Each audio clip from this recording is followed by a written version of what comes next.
विदुर जी को भागवत कथा सुनाते हुए मैत्रेय जी बोले, हे महात्मा विदुर, जब से दिति ने गर्भ धारण किया उसी समय से देवताओं के मन में भय समा गया, जबकि देवताओं को पीड़ा न हो यह सोचकर दिति ने 100 वर्ष तक गर्भ को धारण किए रही, किंतु उसके गर्भ के तेज से देवताओं को अपनी शक्ति क्षीण सी होती प्रतीत होने लगी। तब वे ब्रह्मा जी से जाकर विनती करने लगे, हे जगत पिता सृष्टि के रचयिता, हम सभी अत्यंत भयातुर हो रहे हैं। हमारे भयभीत होने का कारण आपसे छिपा नहीं है। दिति के गर्भ धारण करने से दिशाएं अंधकारमय हो रही हैं। हे संपूर्ण भूत भविष्य के ज्ञाता, आप इसका भेद बताने की कृपा करें। देवताओं की वाणी सुनकर ब्रह्मा जी बोले, हे देवगण, संपूर्ण लोकों में स्वच्छंद विचरण करने वाले मेरे पुत्र सनक सनंदन सनातन एवं सनत कुमार एक बार विचरते हुए बैकुंठ धाम में जा पहुँचे और बैकुंठ धाम के 6 द्वारों पर को पार करते हुए 7वें द्वार पर पहुँचे, जहाँ जय और विजय 2 सुंदर पार्षद खड़े थे। 4 नंग धड़ंग बालकों को भगवान श्री हरि के दरबार में प्रवेश करने के लिए आ रहे बालकों को रोक दिया। जय और विजय को प्रभु श्री हरि की माया के कारण ज्ञान न हो सका कि वृद्ध होने पर भी 5 वर्ष के समान बालक दिखने वाले चारों ऋषि अत्यंत ज्ञानी एवं आत्म तत्व के ज्ञाता हैं।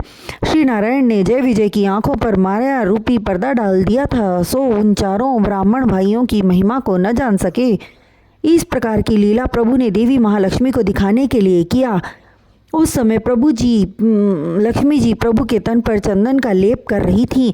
उनकी कमल के समान सुकोमल भुजाओं को देखकर सोचने लगी कि जो भुजाएं इतनी कोमल हैं, इनमें क्या बल होगा। श्री लक्ष्मी जी के मन की बात प्रभु जान गए और यह विचार किया कि मेरे पार्षद जय एवं विजय को छोड़कर समस्त सृष्टि में मनुष्य से लेकर देवता तक कोई भी ऐसा सामर्थ्यवान नहीं है जो क्षण भर के लिए भी मेरी भुजाओं के बल को सहन कर सके, युद्ध कर सके। अतः अपने इन दोनों पार्षदों को दैत्य योनि प्रदान करके युद्ध करके लक्ष्मी जी को अपने पराक्रम का ज्ञान कराऊं। इसी कारण प्रभु ने जय विजय की आंखों पर माया रूपी पर्दा डाल दिया, जिससे वे चारों ब्राह्मण ऋषियों को पहचान न सके।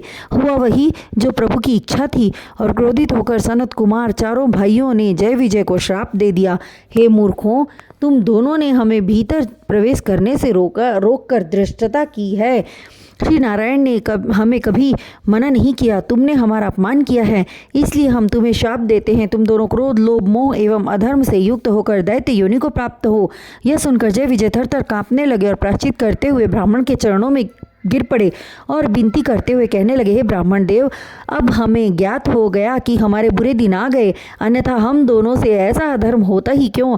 हमारा अपराध क्षमा हो प्रभु। उनकी अनुनय विनय सुनकर सनत कुमार जी बोले, हे जय विजय, आज हम स्वयं नहीं जान सके कि हमारे शांत स्वभाव में अचानक क्रोध का प्रवेश कैसे हो गया। अब जो होना था सो हो चुका। मेरा श्राप अटल सत्य है। तुम दोनों भाई 3 बार दैत्य योनि में जन्म लोगे और तीनों बार प्रभु श्री हरि सगुण अवतार ग्रहण कर संहार करेंगे।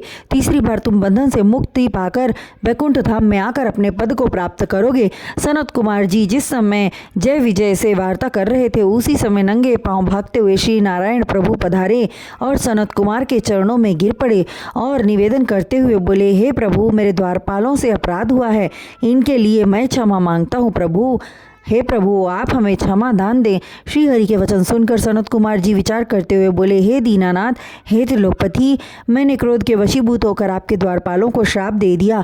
कृपा कर मेरा अपराध क्षमा करें और अपने चरणों की ऐसी भक्ति प्रदान करें कि भविष्य में मेरे ऊपर क्रोध अपना अधिकार न जमा सके।